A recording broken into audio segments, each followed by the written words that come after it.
In our high-tech world, we forget sometimes that not long ago, we depended on more natural resources. In fact, Kentucky coal miners depended on this with their lives.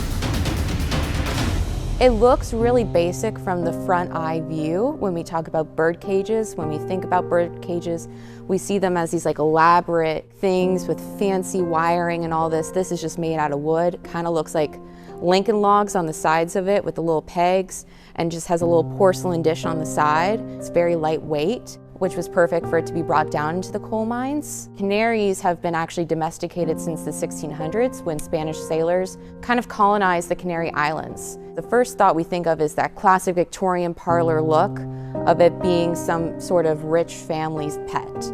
It wasn't until about the 19th century was it for the working class. Coal miners were dying by the hundreds due to carbon monoxide. When it comes to carbon monoxide death, it's actually quite painless in terms of how you die. You don't notice that you're dying from it. You start to lose kind of motions in your limbs. You start to feel really tired. Sometimes people have said that they've gotten headaches. The sinuses starts to kind of swell up. You feel itchy like allergies. You start to fall asleep and then you just don't wake up from that sleep. When we think about carbon monoxide at that point, they had only been using flames.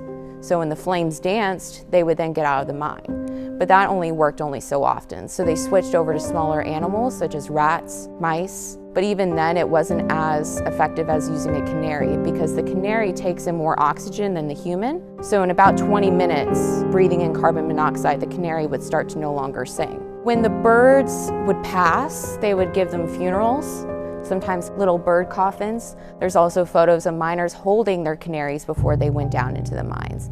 It's still a tool that's been utilized because of the lack of care from these companies, particularly in Kentucky. The most recent one was 1989 in Sullivan, Union County, Kentucky. About 10 men died from that explosion, from carbon monoxide, due to lack of regulations being followed. We even see that in Harlan in 2007, I believe, when that carbon monoxide accident happened. So when we think about this one cage, we still see this lack of respect for the miners that have built this economy, who have built the Industrial Revolution. We see this lack of support for them even to this very day. It's quintessentially a Kentucky story because it's Kentuckians helping other Kentuckians. It's Kentuckians seeing a problem and doing something themselves to fix it, and not waiting for anyone else.